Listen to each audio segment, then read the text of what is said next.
Hey, you are listening to the Grumpy Guy BJJ Podcast.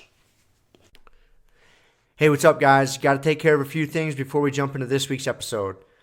First, our Ramping Isometrics for BJJ program. It is a 12-week program, all laid out for you. It's going to help you build strength and cardio in the fastest, safest, and most convenient way possible. This is how James and I have been training for the past year, and we love it. So we put this program together so you can just follow along, and we are certain you will see and feel the benefits that we do. It's only $15. Just go to grumpyguybjj.com, click the drop-down menu in the upper right-hand corner, and you'll find it.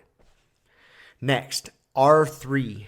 This is our K2 D3 supplement. It is a combination of those two vitamins, D3 and K2. These are two vitamins that James and I have been taking for a long time that really help us recover from hard training sessions. And for only $15 with free shipping, you get a whole month's supply. I was going to pull up some studies explaining the benefits of D3 and K2, but I'm not going to insult your intelligence and pretend to be a fucking scientist.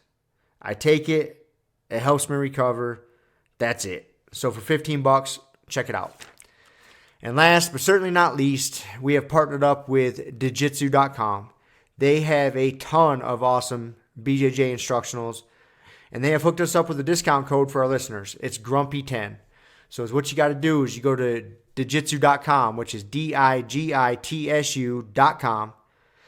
Find the instructionals you want, throw them in a shopping cart. In the little discount code box, you type in Grumpy10, which is just GRUMPY and the number 10, 10. That's it, no spaces.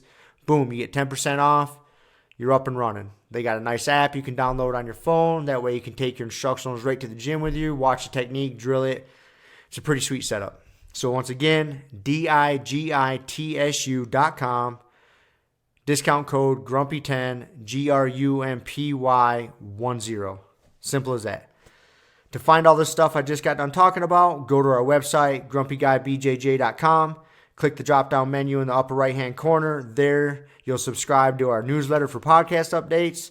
You'll find links for the Ramping ISOs program, the R3 recovery supplement, and then under the programs and products tab, you'll find a link to Jiu-Jitsu.com. And let's be honest, if you guys can't figure out how to navigate a website by now, there's nothing I can do to help you. So quit fucking around, check it out, train hard, and let's get into this week's episode. Boom. We're here. We are here. We are recording. Recording, yes. We got a new spot. This is our third. Is this the third location? Well, let's see. No, your house. We've done the closet. Started out in the fucking closet at the gym. Yep. And then my house. 2, my house once or twice. Yep. 3. And so. Oh, we did the Skype. That's right. We did do the Skype. So you did it from your from Texas. From Texas. So there's 4. So yeah, so we're at the new Catalyst Training Center. Yep. Recording. So our 5th location. Here we are. Here we are, making it work. So yeah, my mother-in-law is in town visiting from Hawaii, so she's occupying the office. How long is she in town for? Through Monday. It was her son lives in Boise, and so she was visiting him, and then Boise's obviously a lot closer to Colorado than Hawaii is. So since she was in the area, so to speak, she decided to jump on a plane and head over here for a few days before she goes back to Hawaii. That's cool. Yeah, that's good. She hasn't been out for a while, so it's good. Yeah, to see the kids and all that. Kids, it's been a couple years, and with kids, a couple years is like a lifetime, man. It's like a different person. Yeah. So, we're gonna take her to Glenwood Springs today. I don't know if we're gonna do the hot springs or not. The hot springs seems like a better idea in the winter, but yeah. Especially depending on the day. Yeah. Hot springs are kind of nice. The new one's nice. That Iron Mountain Hot Springs. You been to that one? They won't let you take kids. Oh, really? Yeah. No That's kids? why it's so nice. No kids at all in that one? I think so. I don't know. I could be wrong. Because I'm like just. So they have the main one. Is it the one that's off on the right side of the highway? So like when you're driving into Glenwood, Like the pools on the right. Yeah. There's pools. There's hot you can spring see pools. it from the highway. There's hot spring pools that are like right on the river. Right on the river, dropping down. Yeah, you see it on the right. Yeah. No kids, huh? No, that's adult only. So. Oh, I wonder why I liked it so much. Exactly. There was they're doing that at the one in Uray too. They did that big renovation there. Yeah.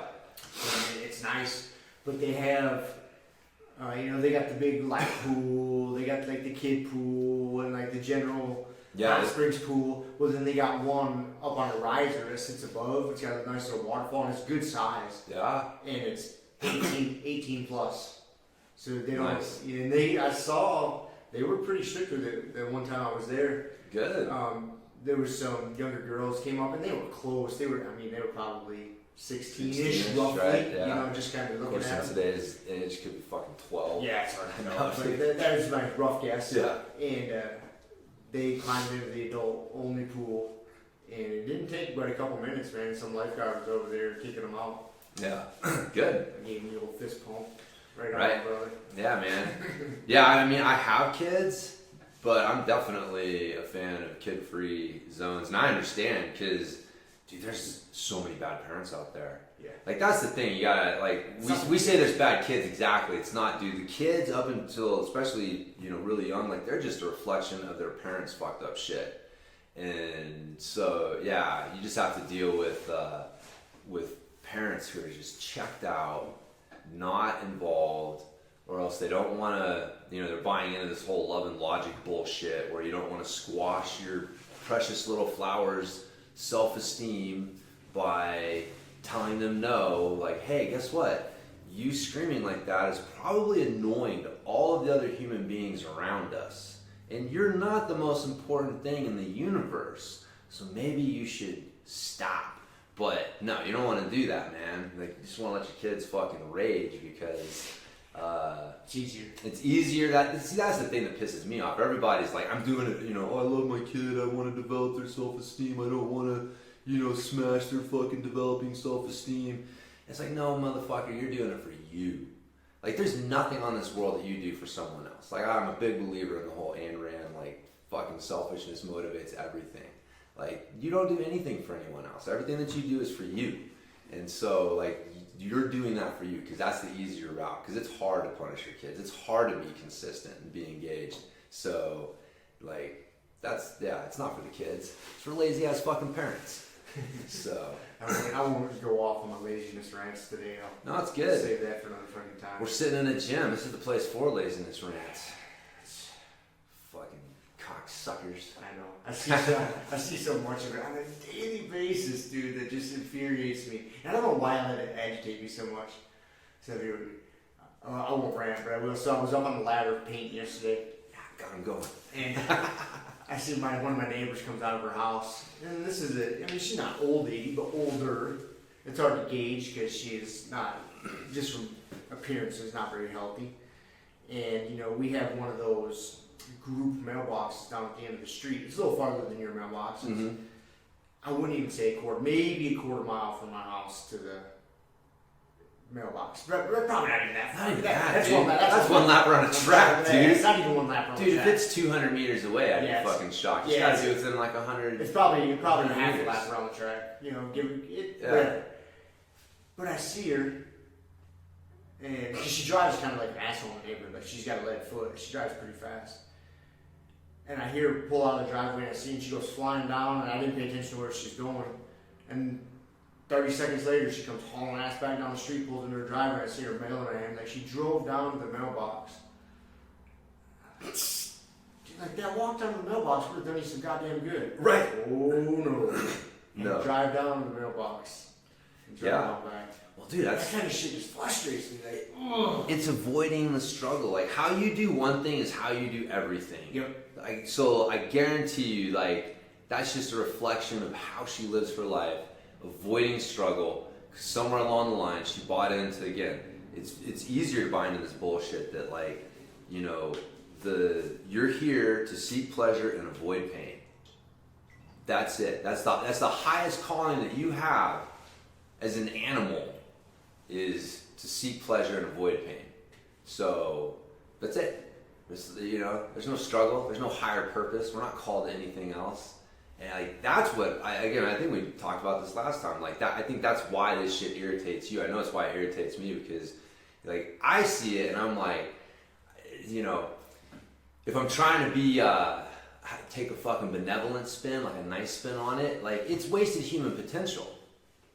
Like that lady could be the greatest fill in the blank ever, right? Like she has some potential that she could be fucking awesome at something, but you gotta struggle for it. Nothing comes free, and so you buy into this shit early on, and so like that's what frustrates me because it's not.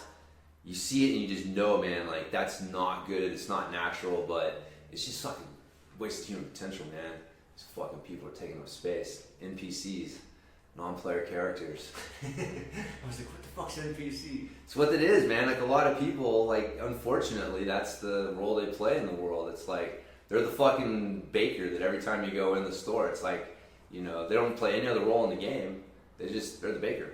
And it's like, all right, cool. Well, we need bakers, but bakers don't fucking make the world go around, like move things forward, right? So like just mindlessly going through your tasks and like, yeah, if you want to be the greatest baker ever, great. That's not what most people are doing, right? Like they're just like, hey, we need there's a village full of these fucking characters. When you walk in and you're playing a game, it's like all these computer generated characters, and they just all they're doing is taking up space so that the dynamic character has a background in which to perform, because there's no context. You can't be a hero if there's no context.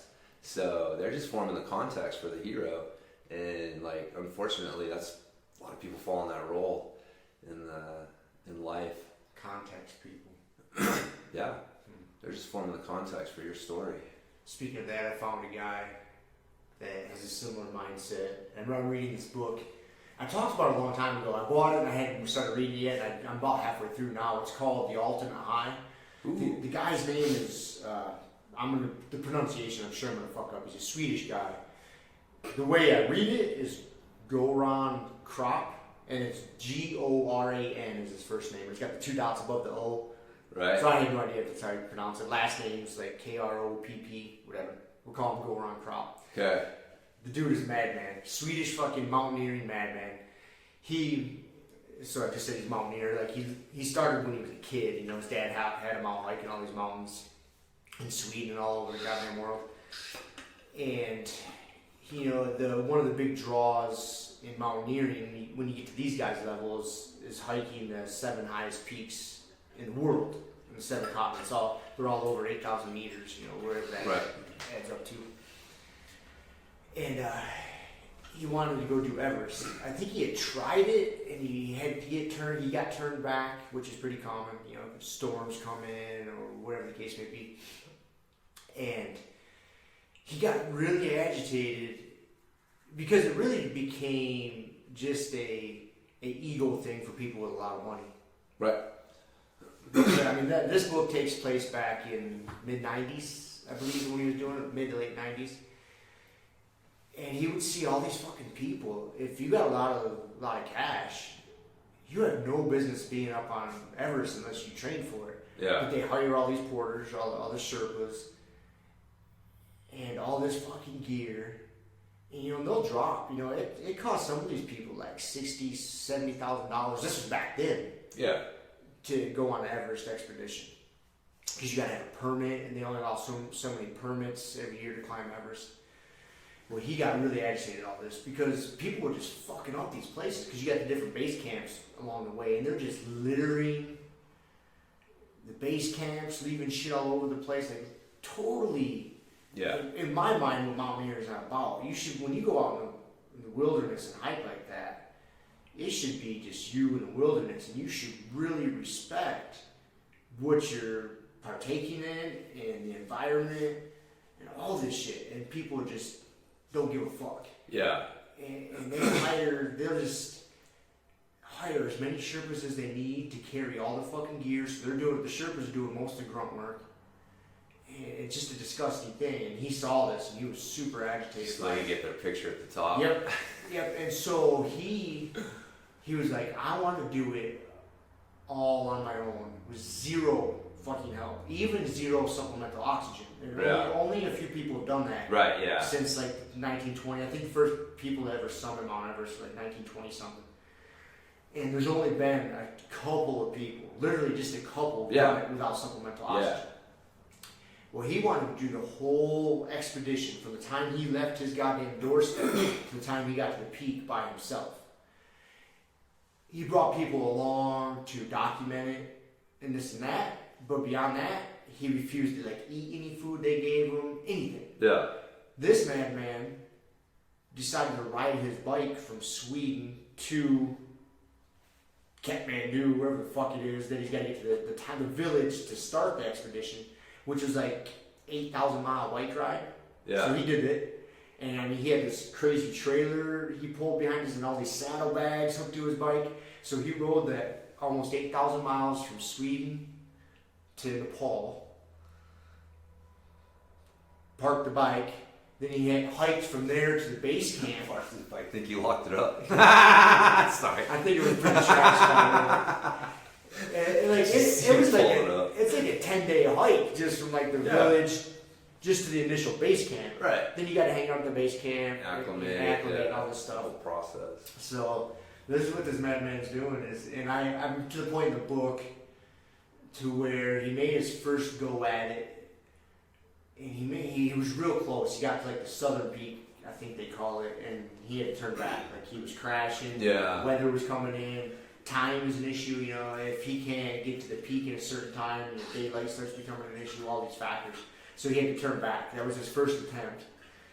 And obviously he's gonna make it. That's what, he wrote this book. He's gonna make it to the peak. But he had to turn back, go to base camp, eat some food, and figure out when he's gonna head back up. But it's these type of guys that I love. I love reading about. Like, this guy is a savage. Yeah. Because he just I started reading it again. It's been on my shelf, ready to read.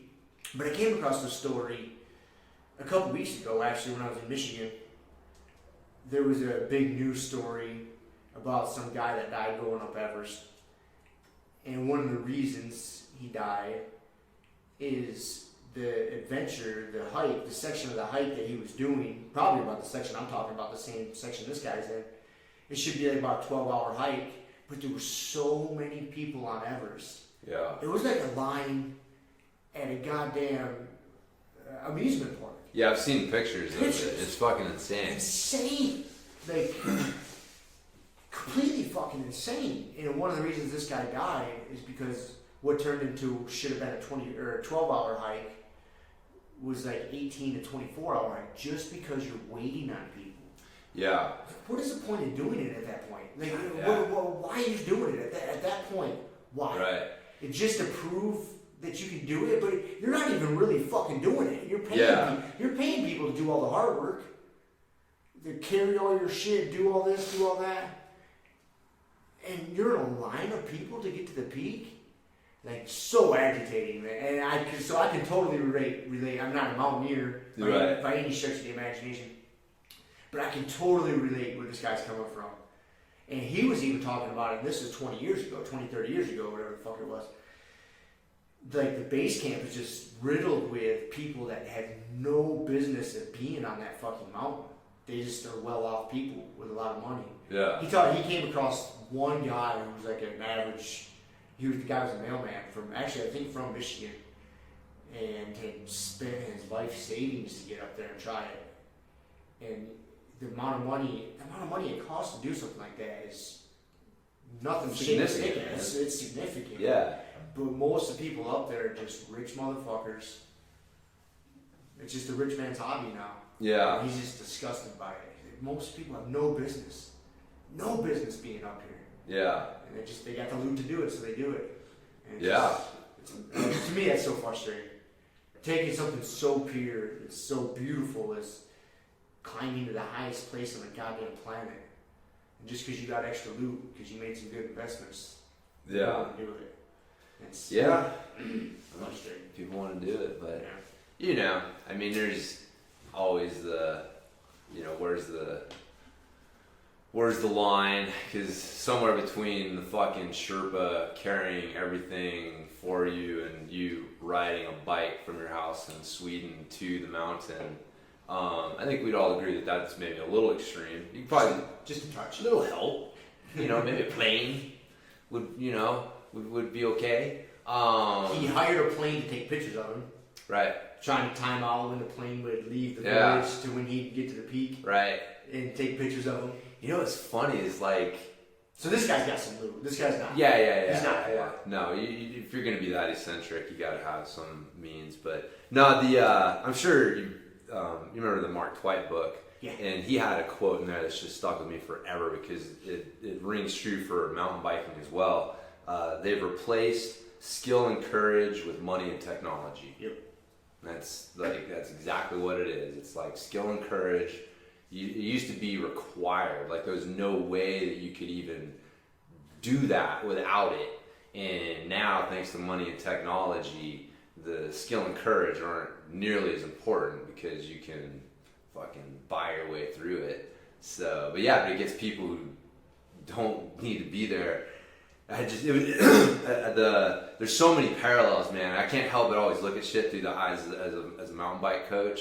But I see the same thing, man. You see people out on the trail, and they have fucking zero business being out there. None. But they've got a $10,000 bike and all the equipment, and they've hired some coach to give them some skills lesson or something like that. But they have, they're not training. Like that's the other thing. I say this shit and it pisses people off, but like just because you own a mountain bike, it doesn't make you a mountain biker. And it's like the same thing. Like just because you own some crampons and some fucking climbing picks, it doesn't make you a mountaineer. There's an art, there's a spirit to it. Same thing with jiu-jitsu, man. Just because you fucking own a gi does not make you a jiu-jitsu player, like whatever. What's a fucking term for us? It is so funny. I just like a jiu-jitsu guy. But it is funny how you got like mountain biker, mountaineer, right? Like every other fucking sport, there is a term, a universally recognized term that you use for the people who do that sport. And like jiu-jitsu is so weird that we don't have that. But anyway, same thing, right? Like there's definitely a spirit to jiu-jitsu that is different than jiu-jitsu is fun because you almost can't replace skill and courage. Like money and technology just can't replace skill and courage. Don't exist. You can buy the most expensive gi in the world. Yeah, doesn't mean a goddamn thing. You take privates from all the best people in the world. Like, it does not matter, man. At the end of the day, may give you a slight advantage. Yeah, but that's at the end of the day when you slap hands. Yeah, the spirit of jiu-jitsu will let you know whether you are doing it right or not. And but yeah, you can say that about so many sports. But yeah, that's why you get those sports like mountain biking or mountaineering, and they have that technology element, and you just always run into that where people who have no business doing it are able to weasel their way into the tribe, and they usually end up fucking shit up for everybody because you don't belong here, man. Like if you were a mountaineer, you would not litter base camp. No. Like that, right? And I see the same thing, man. The thing, like, again, when we live here in Freedom, we see fucking, we invite all these mountain bikers here. And so you get so many weekend warrior motherfuckers who are not real mountain bikers. And so they don't know the rules of the trail. They're out there riding across these our fucking sensitive cryptobiotic soil, making trails wider, just, fucking shit up. And it's like, because they just don't know the basic rules of the trail. Like what, if you were a mountain biker, you would know these things. And it's, but yeah, man, that's a good thing with jiu-jitsu is like, we beat those people who don't figure that out, get fucking beat out of the sport pretty quick. Like if you're, if you can't figure out the rules of jiu-jitsu, like don't be a dick, don't go 100% on, like there's basic rules that keep you cool with the rest of the tribe. But man, yeah, sports that don't have that intimate contact with other people and you're able to kind of hide behind shit, it's so annoying to see those fucking people. Annoying. And them, man, you can smell them. Like, it's just like, oh, you're a fucking faker, you're a poser. Like, you're in love with the idea of being a mountaineer, not actually being a mountaineer. You like to tell people you're a mountaineer. Yes. It's a fucking virtue signal among your other friends. Yep. You try to get these accolades to prove that you're a mountaineer. Yeah. But it's not. It's like, motherfucker. It's not what you do. It's not who you are. So, yeah, no, it's funny, that book. I mean, it sounds a lot like Mark Twight and his rantings. It is very similar. He's not quite as angry as Mark Twight. And, Twight's book is different. Mark Twight's poor. Yeah. Twight, yeah. He's not, this guy, I don't know this guy's background at all, but just from the story, this guy's telling his exact story from this adventure and how he got into it. This guy's coming from money, obviously. He couldn't have done all the mountaineering and stuff he's done without coming from a very well-off family. Twight's just a normal guy. He was fucking bumming his way through the whole thing. That was a good book. I finished that on my travels. Oh, cool. Yeah. That's a really good book. Yeah. It was. It's an interesting book. It's just collections of stories and essays of his. But you know what's strange is, like, the very beginning of that book, because I remember you and I talking about this, his writing style, it took a second to adjust to. Mm-hmm. But it changed. It was just because basically that book is almost a collection of articles. Yeah. Different essays he's written throughout the year. Yeah. It's not one story. I mean, some of them connect and whatnot. Yeah, there's definitely kind of an arc to them, but it's not a story. It's not a story from page 1 like to one page story, 5. yeah. No, it's a collection of essays and thoughts. And the first couple articles kind of threw me for a loop. Just I couldn't figure out this guy's thought process and writing style. And then I think it's a combination of both. One, I adjusted to it.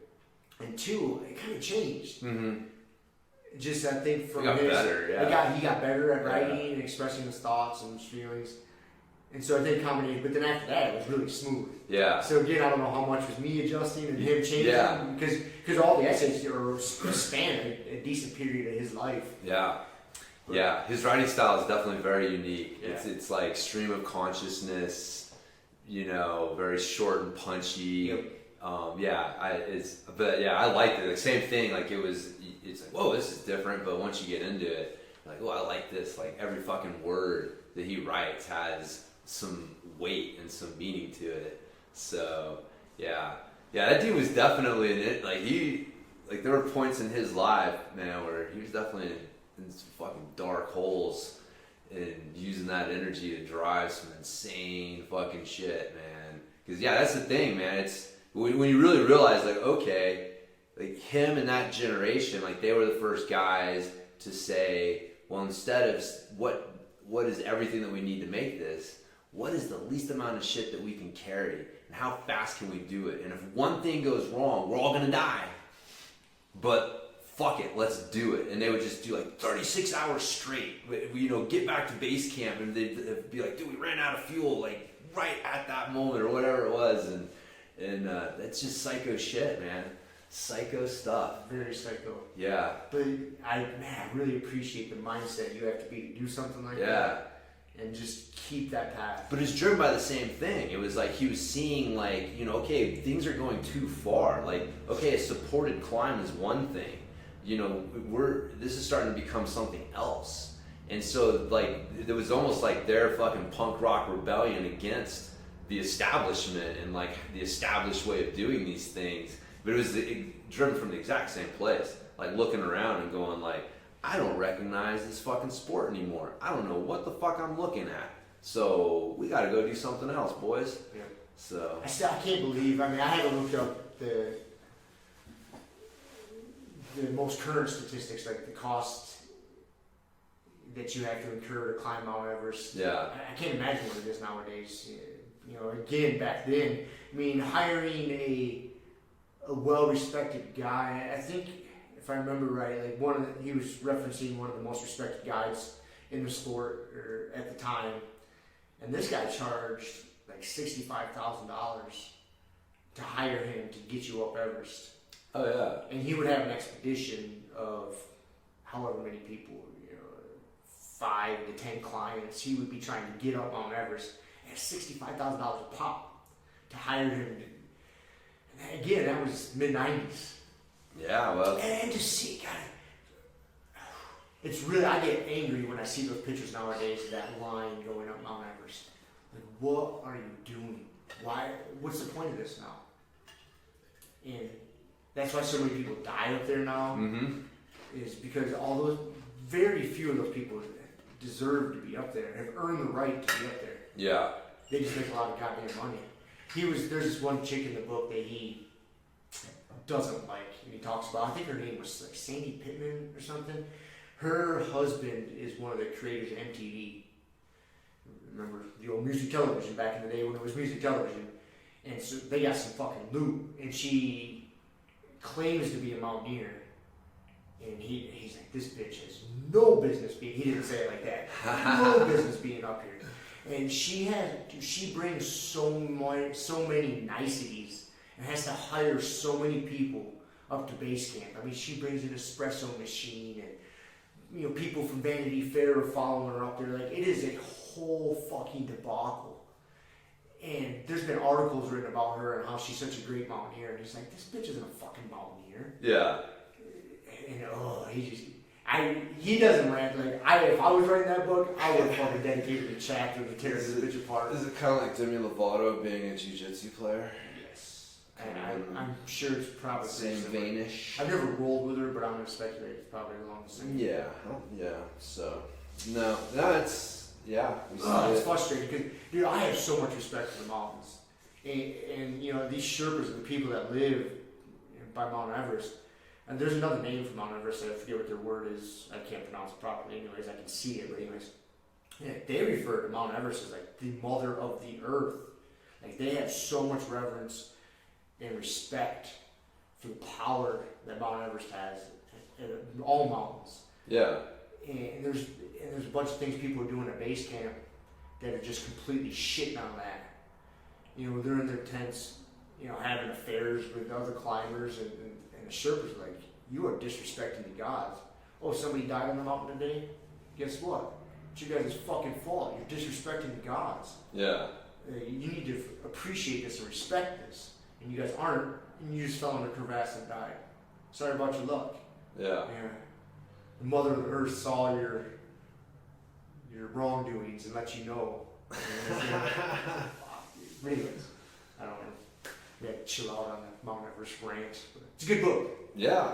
I'll finish it probably the next couple of days. Yeah. I mean, I don't think that there's no solution to that problem. You're always going to have that issue. So, and then people pointing out the obvious and then deciding to ride a bike to Mount Everest to try and fucking prove their point. So, you know what I mean? It's funny. This guy's awesome. He's talking about him riding through like Pakistan and shit, and coming across into some really shady parts of the world. People just throwing rocks at him and having to fight people off and hide in some hut and just craziness. That's funny, man. That's like, it's such an interesting problem to create for yourself. Because, it is. It's like, okay, hiking Mount Everest unsupported without supplemental oxygen is definitely like 1% of the 1%. But it's been done, people do it. And, but yeah, throwing in a bike ride. An 8,000 mile bike ride across some of the most dangerous areas in the world just seems to be a little bit, like I said, that's a selfish thing. Like, he was doing that for him. Yep. Like, that was it. He's just like, nah, I just want to I'm going to create this giant problem for myself and get after it. So, good for him. Good for him. He's a fucking stud. I guess so. Yeah, that's one word for it. One man's stud's another man's psycho. So. Hey, they're very close neighbors. They are. So then speaking of books, I'm pumped to finish that because on your recommendation, I'm going to start reading about Hannibal. Good. I picked up this book called Hannibal's Oath. Okay. My limited research, I came upon this book. A lot of people suggested this is a great telling of Hannibal's conquest. Yeah. Him riding elephants over the Alps to fuck shit up. Fucking crazy. So tasty to be riding elephants around. Yeah. Just slaying people. Yeah. I can't wait to start reading this one. Yeah, it is, man. It was pretty crazy. I don't know shit about Hannibal. Really? Huh. Yeah. I know he's regarded as one of the greatest generals of all time. The Carthaginian. But besides that, Yeah. I really don't know shit about him. Dude, he's when there's a couple battles that are like in military history, just like like the first time, like I forget, like one of his first engagements with the Romans was one of the first recorded uses of the pincher attack, where you let your middle retreat and draw them in, and then the flanks come around the side, and then they're surrounded. It's like, dude, we take that, you know what I mean? Like we take that shit for granted. It's like, that's big, okay, but he was the first dude to do it, and did it on such a scale that fucking takes out, I forget how many people, like how many Romans. But that was the other thing, is you're reading Hannibal and you come away from it and you're like, God damn, those Romans are tough motherfuckers. They just kept taking blow after blow after blow, and they just kept coming back. Like, it's fucking crazy. But I love Hannibal. Hannibal's a good one. Spartacus is another one. When you get done with Hannibal, get into the gladiator, the fucking slave. He led the rebellion, the slave rebellion. That's another good one. Yeah, I think I will probably go down that road next. Who knows? Yeah. I may end up changing courses, but yeah, I don't know shit about that either. Dude, that's fucking My only experience with that is Russell Crowe. Yeah. Oh, then that's a Gladiator movie. The Gladiator movie. They had a Spartacus. Who was that? That was old school with God, I can't. You're talking old one, yeah. Man, like Charlton Heston style, like time. That's not who it was. I can't remember who it was in. I can see it in my face, but yeah, the old school Spartacus. But that's a good one. Even like Napoleon, man. Napoleon's fucking super interesting. It's just all these. I don't know. I love that shit, man. So you hear about it, and then it's like you dig into it, and you're like, it's super interesting stuff. But I'd be interested to hear your thoughts on Hannibal. I'm pumped.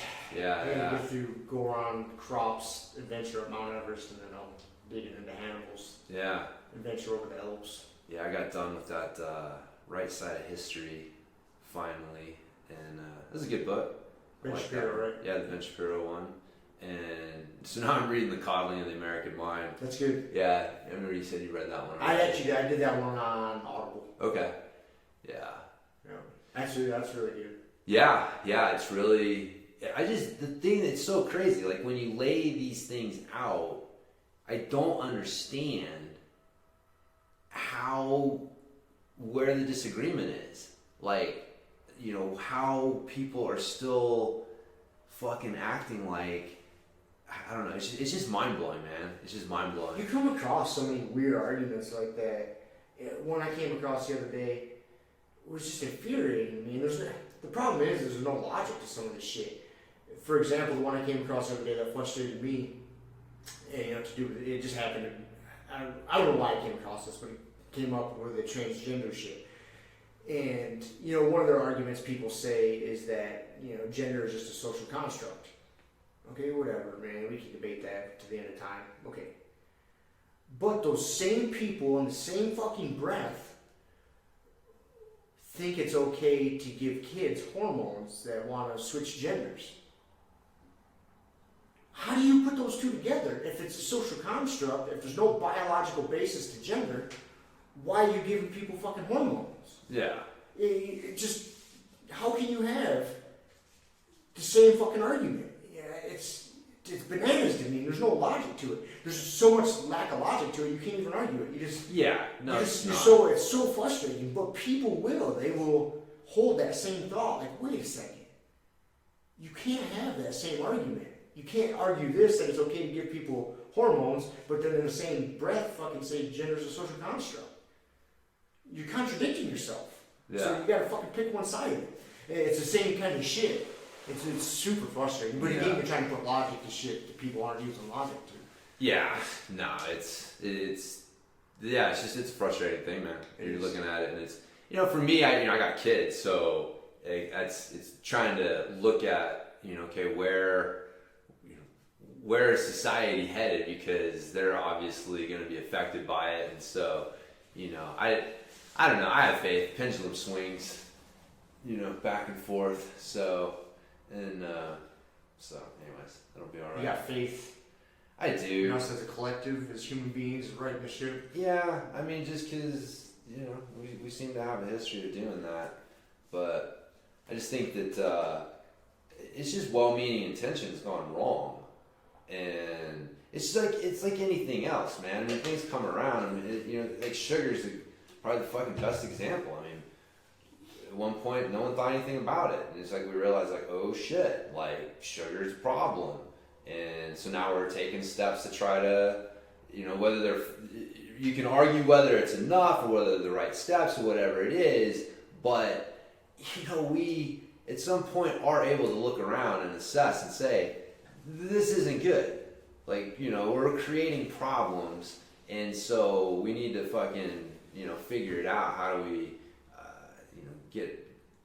do something different? So there's no way you can't help but see that this is going to cause problems. Like, we're seeing it. That's why there's all these books and people talking about, like, this generation coming up. I was talking with my buddy Nick yesterday when we were working out. And it's like the term, sticks and stones may break my bones, but words will never hurt me.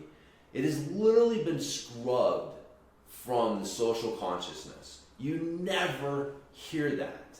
Ever. I used to hear that shit all the time when I was a kid. Mm-hmm. All the fucking time. Like, oh, so-and-so said this about me.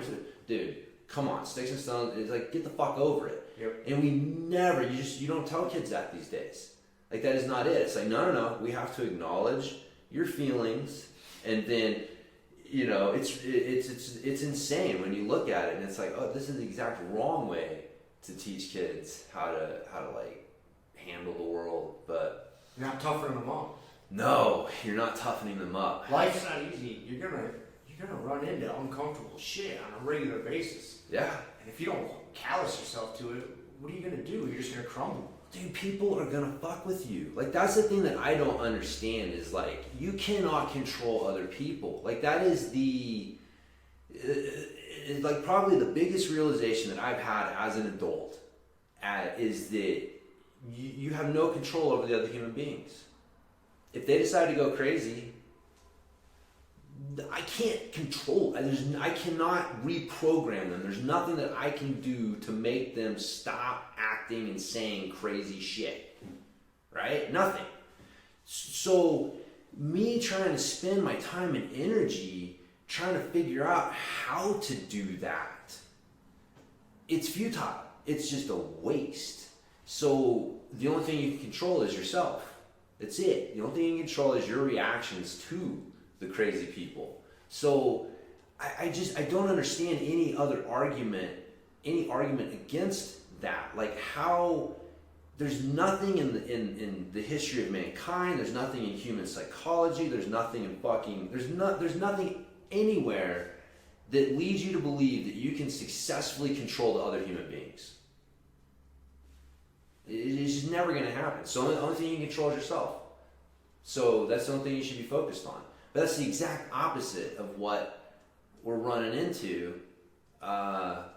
Is no, man. I'm trying to control you. Yep. Yeah, I gotta control you so you don't hurt my feelings. You're offensive, and even if you are offensive, even if you say the most offensive, even if you are the most offensive fucking person in the world, like, oh my god, like, you dress up like fucking Hitler and walk around and say just outrageous shit, and it's like, man, I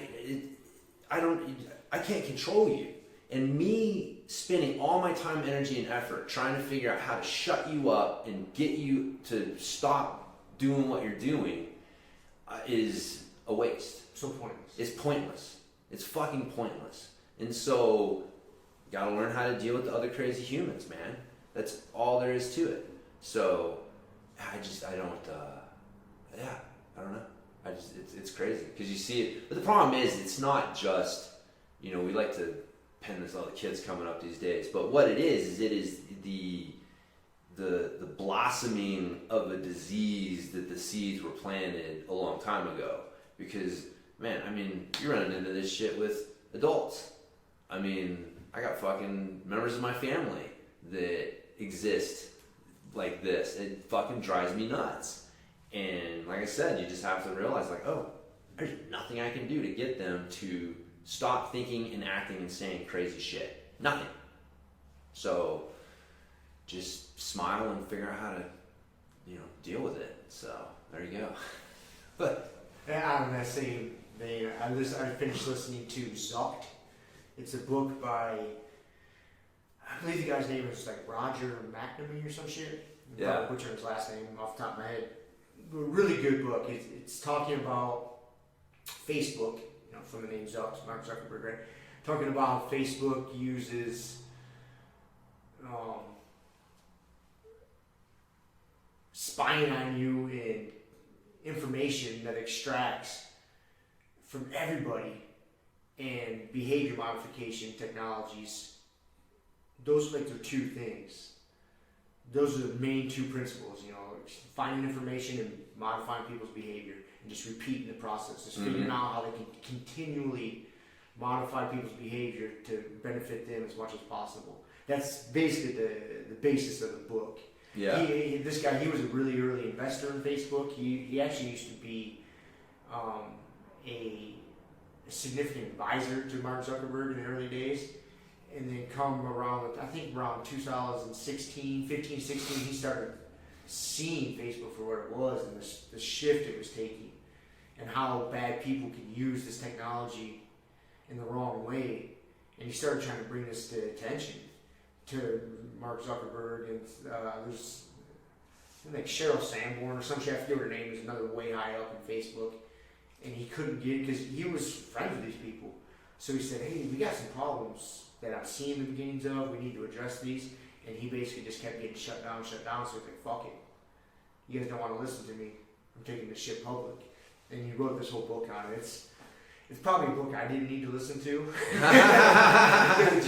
it gets reinforcing your echo chamber. Exactly. Reinforcing my hatred for social media, getting me all fired up. But man, I just, it is what it is. Like, the thing with me is,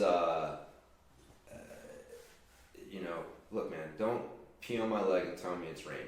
Yep. Okay, so to say that social media, like, what it is, like just some, it's like a public utility, like the telephone. Like, that's bullshit. I don't pick up the fucking telephone to call somebody and have to listen to an ad before I call them, and they're monitoring all of my calls and behaviors to figure out what ad I want to listen to next, and then trying to modify it so that I want to make more calls. You know what I mean? Like, that's not I don't have the same thing with the fucking electric company. So this idea that they are like a public utility, which is their argument, because they see the writing on the wall, which is that the government's going to have to step in and start regulating them. They're going to have to. They're going to have to, man. They have way too much power with these algorithms that are not public, that are manipulating people's behavior and emotions. The advertising dollars that they're making. They are not a public utility. They are a private money-making business. They exist to make money for their investors, and so it's a different thing. But that's, I don't know. I mean, I keep listening to stuff like, I personally feel that this is just, we're gonna figure this out, right? Like, we're the first. If you want to look at it this way, like, dude, we discovered like a new planet, or like an unknown continent. Like, social media was an unknown, completely new environment for humans. You know what I mean? Like, in some weird way, it's like we opened up the matrix. It's like, this was totally new, and we were the first ones. We were the fucking astronauts of this shit. We had no map for what's out there, where this is gonna go, how does this shit work, how do human beings interact and react to this environment. We have no idea. But somebody's got to be the first ones to go out there and explore and figure it out. And like, that's what I kind of look at. Like, we've gone and we've explored and we've discovered a bunch of shit, but we've also discovered that, like, oh, human beings, this is how this environment affects them. And so, and these are the predators in this environment. Like any other environment, there's going to be, good and bad elements to it. And so, this is a fucking, the internet's like a virtual jungle, and there's predators and shit out there, and you need to learn how to navigate your way through it. You need to learn how to keep your eye out for predators. You need to learn how to, it's like anything else. But, we've been trompsing around that thing thinking it's like the fucking Garden of Eden. Like there's nothing in here that can hurt us. It's all just pure. We're just here to share information and connect with people and, get friends together. And so everyone's been kind of going at it with this little innocent, but the innocence lost. The innocence over, man. The fucking snake and the apple and all that shit's happened. Like, this is not the fucking Garden of Eden. We have to be smarter about it. And I think as a species, it sounds funny, but it's like, I think it's part of us adapting to this new environment. Like, as a species, we will get better at figuring out how to navigate this environment while minimizing the negative side effects. And you're always going to have the people that don't, right? It's just like fucking sugar. We're trying to navigate that now. But you're always going to have the people who are like, fuck it, I'm eating it all. I'm going to be 500 pounds and tell you I look sexy. And you're always going to have those people who take the social media and all that shit too far. But that's my kind of prediction when I look at it, kind of what the sense that I get for it and where I think it's going. I just think that those social media, Facebook, Twitter, those things are going to end up getting regulated. They're going to have to. There might get broken up where we're going to have more smaller social media platforms instead of a few, giant ones. Just like they did with Standard Oil. Like, people forget, man, at one time there was one giant oil company and they controlled everything. And it wasn't even the oil, is that he controlled the railroads. He controlled the distribution. Like, that was so it wasn't oil, right? It's not social media that's the problem. It's the advertising. It's the algorithms that they control these things that make things go. And so, that's the fucking problem. There's so much influence. Yes, way too much influence. Yeah. And so, it's un-American is really what it is. And so, and then the bad actors figure out how to manipulate that influence. Yeah. And that's when it gets squirrely. Yeah. We're figuring it out, man. Yeah, I mean, it is. It's uncharted territory. It is. And there's always unintended consequences, and we're starting to see the effects of those unintended consequences. Exactly. So now we got to course correct. Exactly, man. That's really all it is. Yep. It's a funny little dance, but it's a good book. It's worth listening to. Yeah. And you kind of start beating a dead horse after a while. As expected. Right. But again, it's not something I probably really need to listen to while I'm out there painting my house, being pissed off because my neighbor's driving down to our mailbox. I'm listening about the evils of Facebook, just getting all fucking fired up, wanting to start a militia and shit. Go burn down Facebook. Where are they? How do I fucking do this? Burn down Facebook on the internet. Yeah. No, man. I think it's good. I mean, it's all part of the process, but people need to know that shit. So I think that's the most telling thing, is when the people who are involved with it are the ones who are warning everyone, like, hey, there's shit going on here. Then that's, the crazy dudes out in the desert are one thing, but like people coming from the inside saying, like, dude, like, there's shit going on in there that you guys do not know and you need to be aware of is, people need to be aware. And they were talking about all the different ways they moderate content on, Facebook specifically. They have algorithms and they do it with AI. Mm-hmm. But they also still have, to this day, a ton of human beings that sit around. I believe they just call them moderators. And they just have to, every time you submit something to Facebook, it goes across human eyeballs.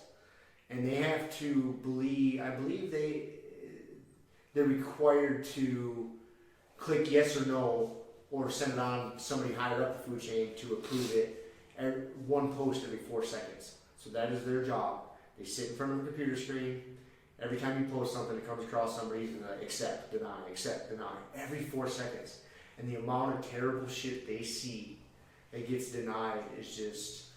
So they shouldn't be denying it. Again, that's the thing. We were just talking about that. You cannot control the other human beings. And that's what they're doing. And that's why it's going off the fucking That's why it's going off the rails. And they're talking about different extremes of that. They were talking to this one lady in Thailand, because they outsource a lot of this shit to third party, third world type places. Oh yeah. And they're paying this lady like $2 a day or $4 a day to be a moderator, and she would be holed up in her house. She would lock the door so her kids couldn't come into the room because she'd be seeing just super offensive shit. Put blankets on the windows because she didn't want the neighbors seeing what she was looking at. And she's just a moderator sitting there clicking yes, no, yes, no. And she came from a fairly strong religious background. And she basically kind of admitted that she didn't give a fuck what Facebook's rules were. She was going on her personal biases. Yeah. Like, oh, I think this is inappropriate. I'm going to deny this. And that's basically what she just started doing. Yeah, see, that's, again, and a lot of that goes on. Like, once you get a moderator going, you're no longer, like, now you're a chat room. Yeah. And you're just a big-ass giant chat room. It's like, that's not the same thing. Because the thing is like, with the social media, it was supposed to be selective. Again, like, I can't control the other human beings. I can only control myself, right? So, and they still have them, like the fucking, like Reddit, I think, is probably one of the most popular versions of it. But we've always had, like, the chat rooms and the forums. And the problem with those was that once someone joined, everyone could see what they were posting. So if there's, 1 or 2 people out of 1,000 who are, just fucking it up, and so that's where moderators would come in and like, hey, we have rules for how you're going to engage because everything you post, everyone here can see. There's no way for someone here to not see it unless they leave the whole group. And so we're trying to moderate what's going on because of that. And with social media, that's not the case. You have the choice. You choose who you're friends with. You choose who you follow. You choose what hashtags you're following and paying attention to. So there's no need for moderation because it's supposed to be self-moderated. Like, that was the whole fucking point of social media, is a self-moderated platform. So that makes no sense. If it's a self-moderated platform, what do you need moderators for? Like, if you see something offensive that you don't like, it is so easy to click a button and make sure that never shows up in your feed again, that person never shows up in your feed again. But instead of doing that, people want them shut down and kicked off.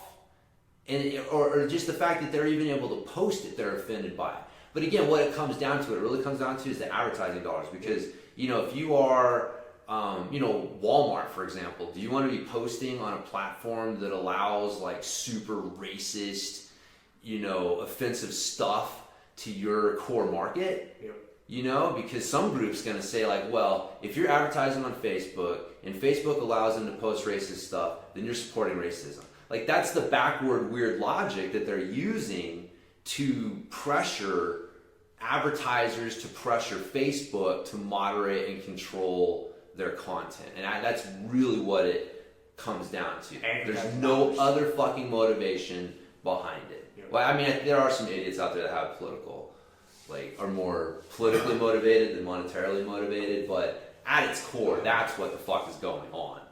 So it's maddening, man. I don't understand. Like, just leave it alone. You don't want to see it. It's so easy to click unfollow, unlike, whatever it is, but people get all offended. Recreationally. Everybody's got a voice now. Yeah, that's the problem. That's another one of the problems. And there's just no way to distinguish, like, who's got anything. Yeah, I know, man. It's maddening, especially, because I see it as a strength coach with a shit ton of experience, a fucking pretty impressive resume, and, like, my voice carries the same amount of weight in a lot of these forums and whatever as some 20-year-old asshole who's never done shit, but is just, like, read a bunch and watched a bunch of YouTube videos, so he's like some armchair expert, and he can out-type me. Like, that's what really makes you an expert on the internet, is if you can just outlast. It becomes a war of attrition. If you are just willing to type more words and more often than who you're arguing with, then you're the expert and you win. And it's just like, fuck, that's why I don't even play. I don't even engage in that stuff. But yeah, it's maddening. So that it is. Yeah, and people need to know where they're getting their info from. That's the funny thing. There's so many Instagram, like, workout experts that it's like, okay, now look, who have they really worked with? Like, what is their fucking resume? You'd be surprised to find out, like, oh, they just worked out themselves. And they just like to set up their fucking phone and videotape themselves doing training shit and then, like, make it seem like they fucking know what they're talking about. It's maddening. Yes, it is. So that's why we're here, fighting the good fight, James. That's right, man. It's right. So, how's your house painting coming? Good, man. It is quite the project. Yeah? I'm a little more than halfway done, I would say. Okay. It's good. It's a very rewarding project, but it is quite the task. Very time consuming. And not terribly difficult physically. Right. A little bit, but it is just a matter of time. You just gotta put the fucking time in. Can't get distracted, just fucking wake up, work out, paint. That's my day. So you can't make up for consistency with intensity? Nope. Can't get out Cause there. you can paint that house as intense as you want. hard as you want. Hard as you want. It ain't gonna fucking get done any faster. Consistency is the key. And that water bottle's fucking you up today. It's fucking me up. Well, I got ice cubes in it. Ah. So sometimes when I go to the ice cube, fucks me all up. Yeah, it brings a little wave with it and splashes all over me. So I'm just struggling right now. Is what it is. So that leads us to today's topic. Yes. Consistency versus intensity. Yes. Another pretty smooth ass segue. What's more important? So yeah. So I was when you texted the topic to me. I thought that was a good. Good topic because it's something I guess you probably don't think about on a conscious level, but it's definitely there. And like you said, intensity versus consistency. Because man, if you're training 3 times a day, 7 days a week, that's intense as fuck. Mm-hmm. You're gonna have a tough time sustaining that. If you're training 1 time a week, you can probably maintain that for a long time, but you're not gonna advance as quickly as you can. So somewhere there's a sweet spot, or you can live at 2 extremes. The barbell method, like Nassim Taleb talks about in Anti-Fragile. You want to be either super intense or super consistent. Nowhere in the middle. Fuck the middle road. So there you go. There's the 2 ways to come at it. I believe that there's a sweet spot in the middle. Yeah? And you gotta find that sweet spot in the middle, in my opinion. Yeah. I guess it all depends on what your goal is too. What are you training for? Right. You training for health and longevity? You training for a specific event? So then you have to vary. There'll be an adjustment. There's adjustments. Yeah. But from overall health standpoint, Yeah. I'm sure we agree consistency is the key. I think no, consistency is definitely the key. I think, I agree with you. I think there's definitely a sweet spot that it's like you want to spend 80% of your time in that sweet spot. You're gonna have periods of time where you may be training a little more intense, like if you're getting ready for a competition, or you may be training less intense, just trying to keep your consistency up. Like if you're super busy, you got some things going on in life, and it's like, man, instead of quitting, man, make that once a week, right? But for the most part, yeah, I think there's definitely a sweet spot. But consistency is definitely it, man. I tell people this all the time. It's like a war of attrition. Like training is like a war of attrition. And jiu-jitsu is the best example of that. Because, dude, how many black belts out there are there that, they weren't the best of the crop of white belts that they started with? They were just the last motherfucker standing at the end of 10 years.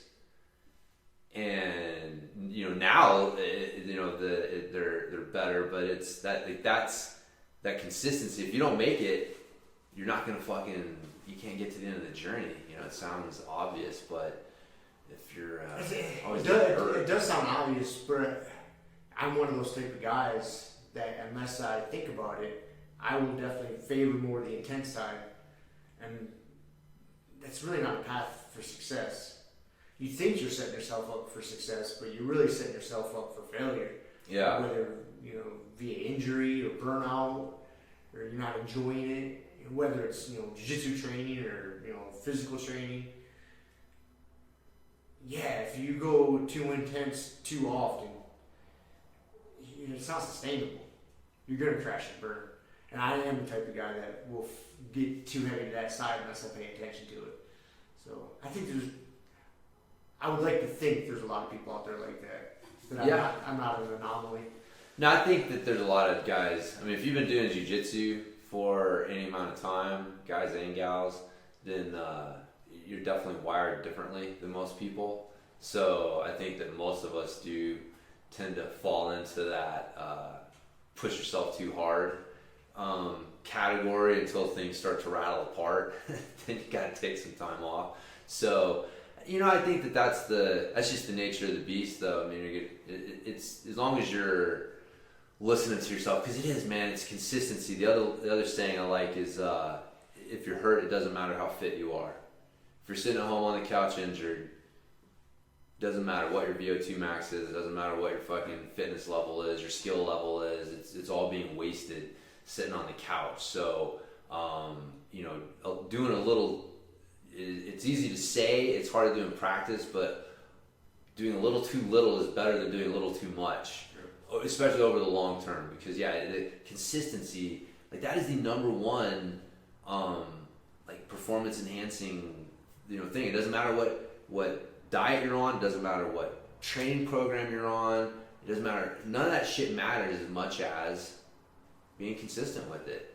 And I guess with that too, though, there's a way to kind of look at it is, consistency as far as like picking something and sticking with it, right? So a lot of people run into the problem of they're not consistent with their diet because they're always changing it.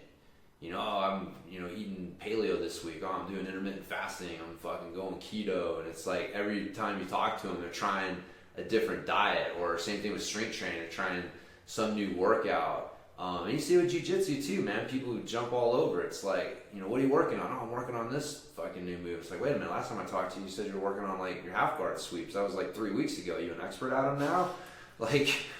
When's your instructional coming out? So that's another, I guess, kind of element to the consistency versus intensity thing, because get into something and focus on be consistent with it versus changing things up. But I think you need to have a consistency across the board. And I think you got to keep in mind too, there's a sweet spot for that also, because you got to spend enough time doing something. Like say it's working your flow pass system, you got to spend enough time doing that to troubleshoot it, get the benefits from it before jumping ship and getting really deep into something else. Yeah.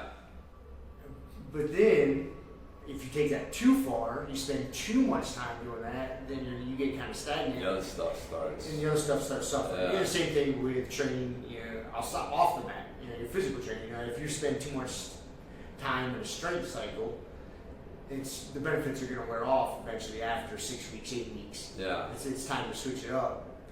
And again, it's that sweet spot. You got to really pay attention. But I think more people probably fall into the go super hard at something for too short a time. Yeah. And then abort mission. Yep. That's where I think most people probably fuck up. Yeah.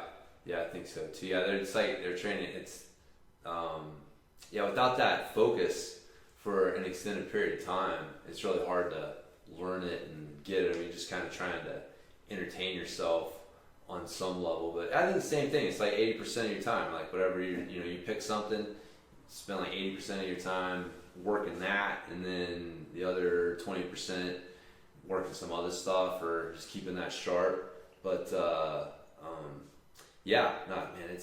it's just so boring though.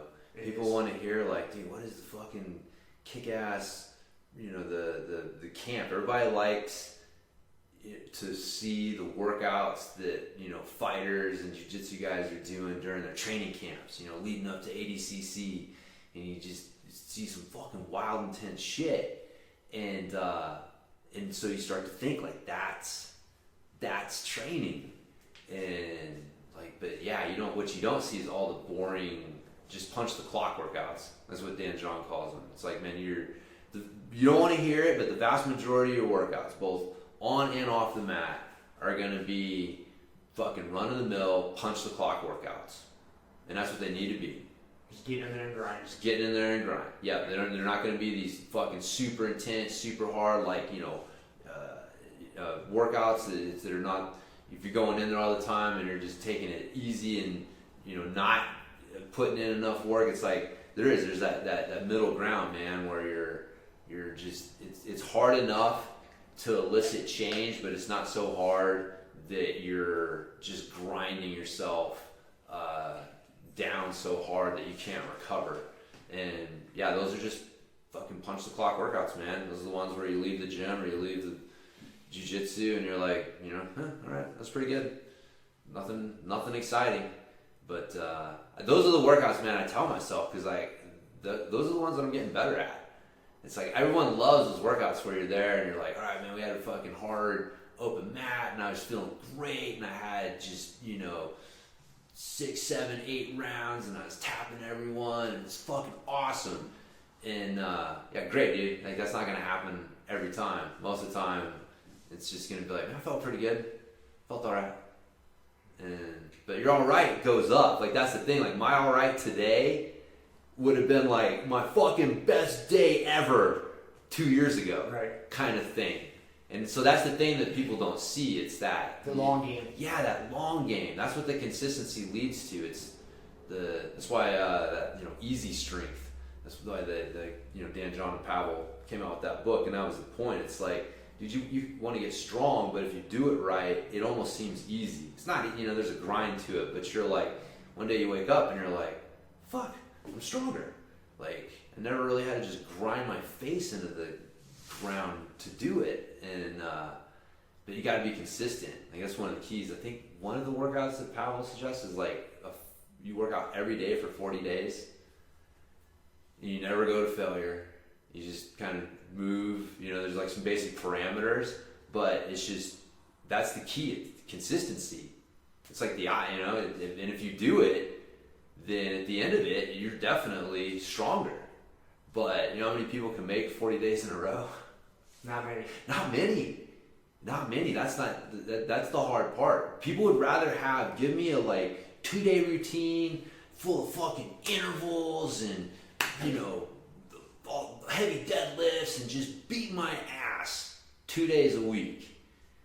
It's funny, man. Like, for a lot of people, that's easier to deal with than punch the clock for 40 days in a row, man. Just punch the clock for 40 days in a row. Nothing exciting. Just punch the clock. But at the end of the day, man, that is the more sustainable routine. Yep. That's what isometric workouts are. They're just like punch the clock, Punch man. the clock. They're just punching the fucking clock. You're not walking out after an isometric workout. Like, it's not like deadlifting, getting a PR on your deadlift. Right. But man, getting a PR on your deadlift is rare, and it has physical consequences. When you took your body to that point, like, whew, you're gonna have to recover from that. Yeah. So. Yeah, I think that's another thing that people fuck up a lot too, is because just punch those what we're calling punch the clock workouts and the consistency, you don't necessarily get super sore. And dude, if you're getting to the point to where your muscles are sore to the touch, you did way too much. But there's a lot of people that think that's what they need to grow. The whole CrossFit mentality, the kill yourself mentality, the trouble getting up off the toilet, like, oh, I gotta go take a shit, and you're dreading having to squat down to the toilet or get back up because your legs and your ass are so sore. Dude, if you're getting to that point, you did too much.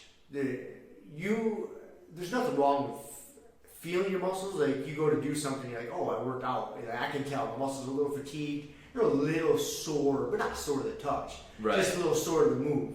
But once you move around a little bit, it goes away. That's kind of the way I measure it. I don't want to get to that point to where it's that sore, because it's got negative effects. That's a sign you did too much. You did too much, and then you're going to be hesitant to get in there the next day and train again. It's just, there's many reasons why that's not good. And I think that's a good metric for people. But a lot of people think that the other way around. They think if they're not feeling like that, they didn't do enough and they're wasting their time. And then, you gotta shift the way you think about that. Yeah, I think, being, like you said, like sore, like I'm definitely, it's funny, the last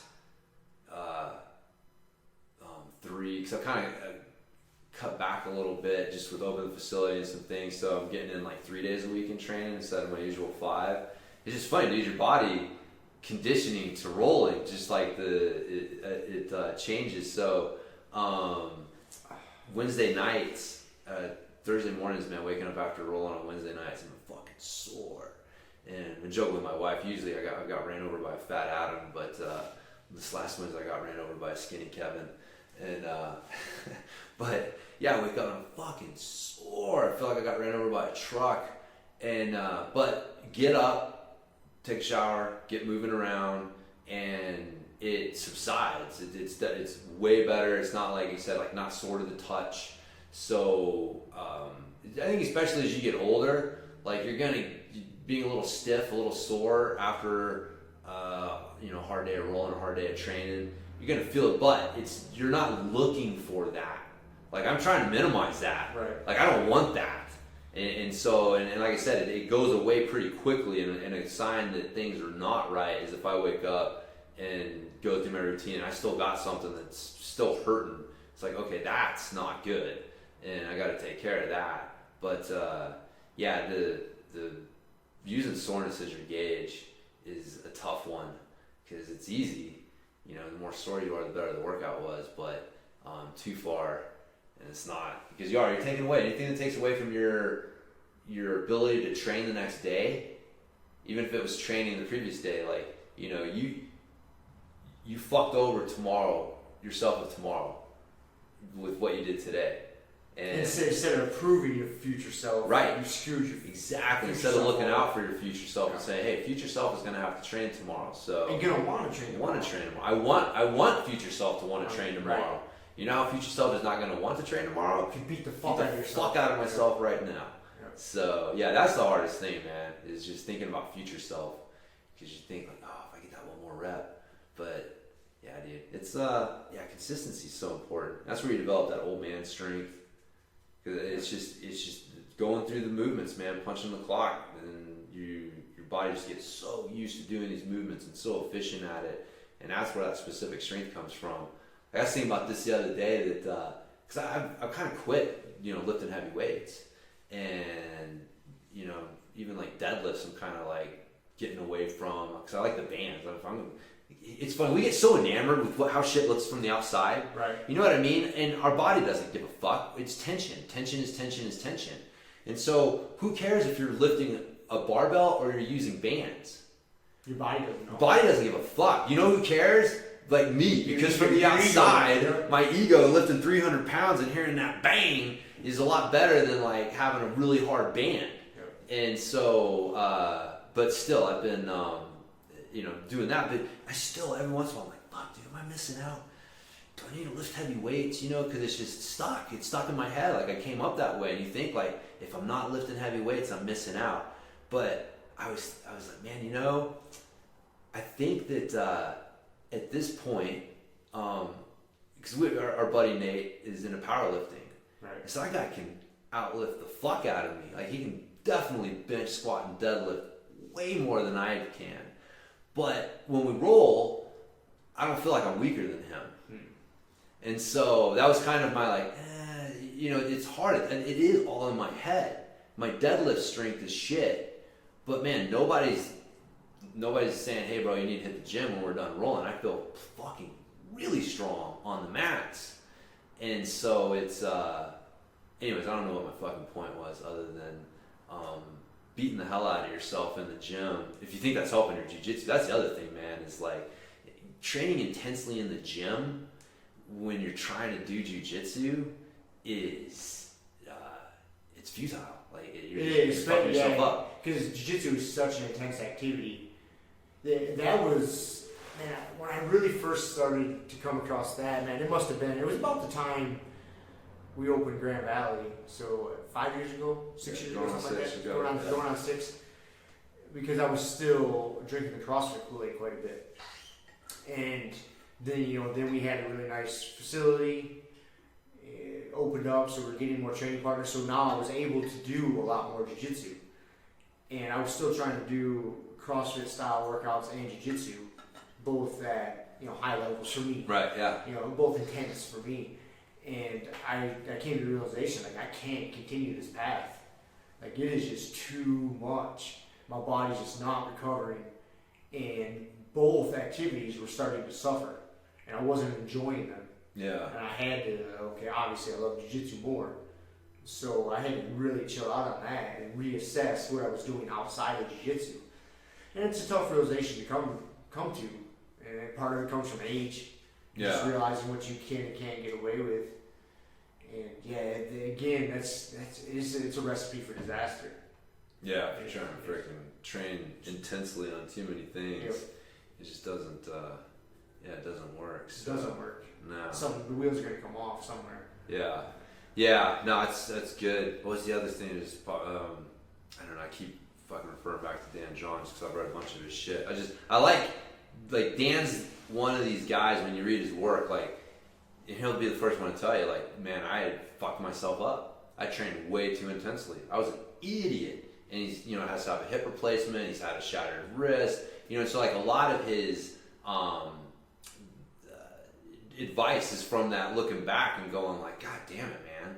Like I did not need to do that to myself. And so here's some philosophies that maybe help you guys. But he's got, one of the ways that he talks about workouts, like the park bench versus the bus bench workout. Have you heard? I'm pretty sure you've said it to me before, but I can't remember the analogy. Yeah, but basically, like the difference is if you're sitting on a bus bench, like you're waiting for a bus to show up. If there's a time that thing's supposed to show up, you're supposed to be somewhere, and so these are like your 8-week peaking programs, your 6-week fat loss cycle, like. You've picked an intense period of time and you're expecting X result at the end of it.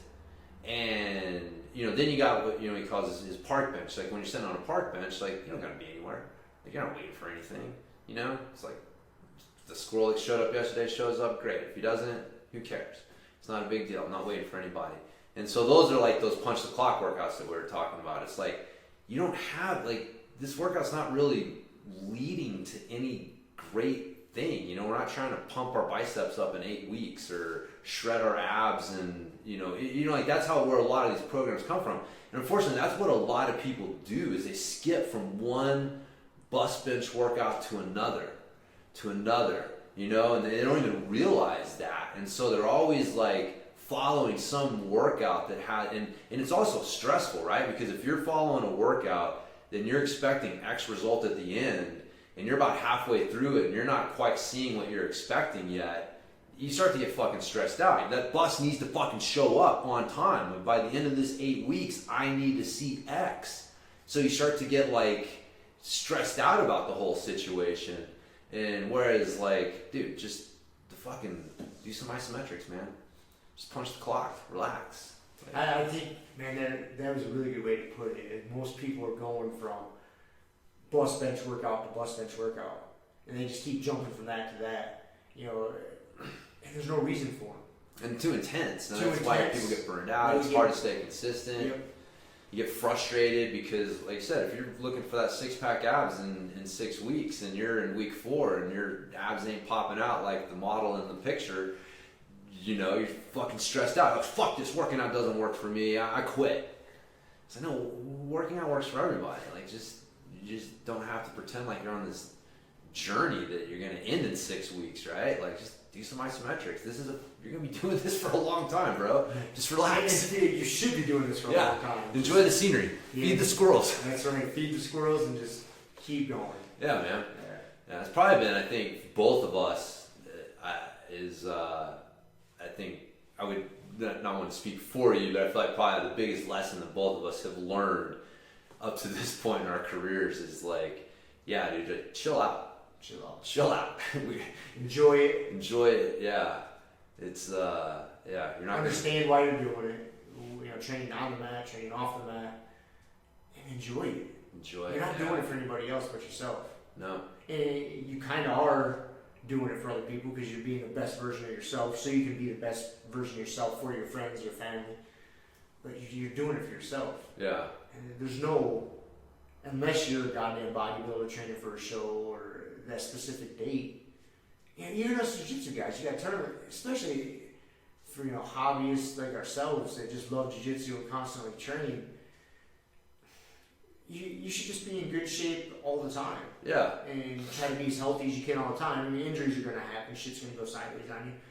But you can still just be as healthy as you can all the time. So when it comes time for a competition, you're ready to go. Yeah.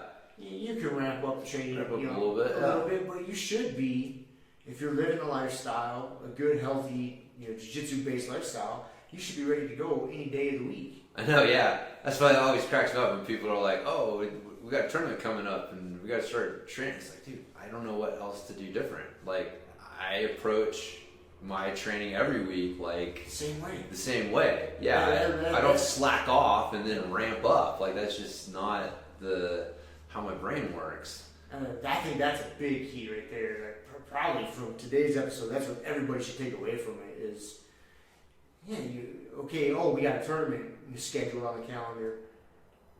Why should your training look any different than it does when there's no set date? Yeah. It really shouldn't. I mean, again, you can wrap up the intensity a little bit and maybe focus on your A-game training, like subtleties. But just from an overall healthy standpoint, it shouldn't look terribly different. No, just a little slightly different than it's the same but different. Right.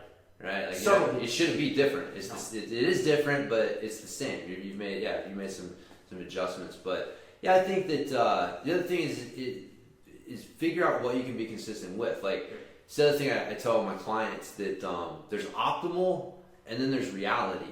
And my job a lot of times is trying to help people optimize reality. Because they're saying like optimal is getting in and training jiu-jitsu 4 days a week, getting into the gym 2 to 3 days a week, blah, blah, blah. Like, that's optimal. Okay, great. Does your schedule allow that? Well, maybe for like 2 weeks before your fucking wife wants a divorce and, your body, like maybe your job doesn't allow that. Like, when you're working, like you can't train 4 days a week. You could, but you get fired because you fucking not show up one day to work. So there's reality. Now, how do you optimize reality? How do you figure out what you can be consistent within your reality? And that's the other thing is people, I call my kids this, the reality ragers. They rage against reality. It's like, hey man, it's 9:30. Like, that's reality. You can rage against it all you want, but it's fucking 9:30. It's time to start getting ready for bed. And there's so many fucking people out there that are reality ragers. They just don't want to deal with reality and they just rage against it. And so you can't rage against reality, man. Like, it's always going to win. And that's what people, I think, happens a lot with their training. It's like, I can't train 4 days a week, so I'm not going to do anything. Or they try and force it and it doesn't work, and so they just quit. And it's like, man, just figure out what you can do, man. Optimize your reality. Figure out what you can be consistent with, and then just fucking relax, man. Or relax, as Uncle Hanach would say. I was listening to the Valley 201 recently. It's such a good podcast. You don't ever listen to it, right? No, man. I don't listen to enough. I don't have enough time listening to shit to add that in. It's funny. So it's worth it. I got to download. I just got to put it on my list. So I'll listen to it. The most recent episode, he had an interview with Henry Cejudo on there. Oh yeah. And it was actually just before the Marlon Moraes fight that he had last weekend, I think. And so it just came out yesterday, the day before, so he didn't release it until afterwards. And Uncle Hanach was saying, he's like, yeah, we recorded this before, but I didn't want to put the pressure on Henry to live up to the expectations of the Valley 2 Hour, so I didn't release it until now. What cracks me up is like, fucking awesome, dude. He gets, Cejudo goes on there, and he knows full well what is going on. Like, this isn't like, wait a minute, I thought this was, it's like, everyone knows, no, you're going on with Uncle Hanach. Right. Like, get ready to have some fun. He's going to talk some shit, and like, yeah, I love that fucking character. Like, just the fact that that character exists in the jiu-jitsu community, it's awesome. It's so fucking awesome, man. Like, I don't see anything like that in any other sport, where you've got this, like, who else is like, You know what I mean? Like, I can't think of any other character like fucking Hanato Laranja. 27-time world champion. Oh, the shit that guy says is so obnoxious. Oh, I know, man. It's so good, though. So, I don't even know. Like, have you ever even heard him? Like, not Uncle Hanach? Yeah. Yeah, he sounds like a totally normal guy. Just a normal dude. Yeah. I think he must have listened to him. We want Hanach. We want Uncle Hanach. Well, on that note, that's a model of consistency. I wouldn't say that, because his podcasts are very sporadic. No. I just mean like his character. He stays in character. Yeah, he has been consistent with that character, and that has paid off. Like, he is really entrenched. good. Really good at staying in character. Yep. Oh yeah. So consistency is the key, my friend. yes, consistency. Fucking park bench workouts. I feel that that's a message we try to put out there quite a bit. So in case you guys haven't picked up on a fucking message, there it is for you. Yeah. Slap you in the face with it. Just figure out what you can sustain, man. It's a long journey. It's not a sprint. It is a long journey. I think a lot of people screw up too. Yeah, you and I both seen this in the training world, from your facilities to your clients, the jiu-jitsu world. You get people that fall off for whatever fucking stupid reason, and then you get back in, and they always come back in guns a-blazing. Yeah. Trying to make up for lost time. Oh God! When someone hasn't trained for a while and then they come back in and they give you the speech, oh yeah, I'm really fucking getting into it this time. I'm gonna be here fucking 6 days a week. Blah blah blah. 99% of the time, they are basically just coming in. What I hear, your game of what did someone say as opposed to what Rob heard. What Rob heard in that statement was, or you're going to quit in a month. Right. You're going to quit in 2 months. Or you're going to get hurt again. You're going to get hurt again. Or you're going to come up with some other bullshit reason as to why you can't be here. Yeah. And you're going to quit again. Because you came in professing to the world that you're taking this serious again. Yeah, you set this hurdle that you couldn't get over, and then when you can't get over it, it's frustrating. And so a lot of people's reaction is to quit. Yeah. So, yeah. I'm like, dude, I just tell people, like, find out. You want to be as lazy as possible while getting the best results you can. Yep.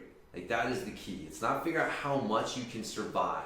It's figure out how little that you can do to get the results that you want. And it's economics, man. I was talking with, I was probably talking with Shiloh about this the other day. Like, dude, so much of life boils down to economics.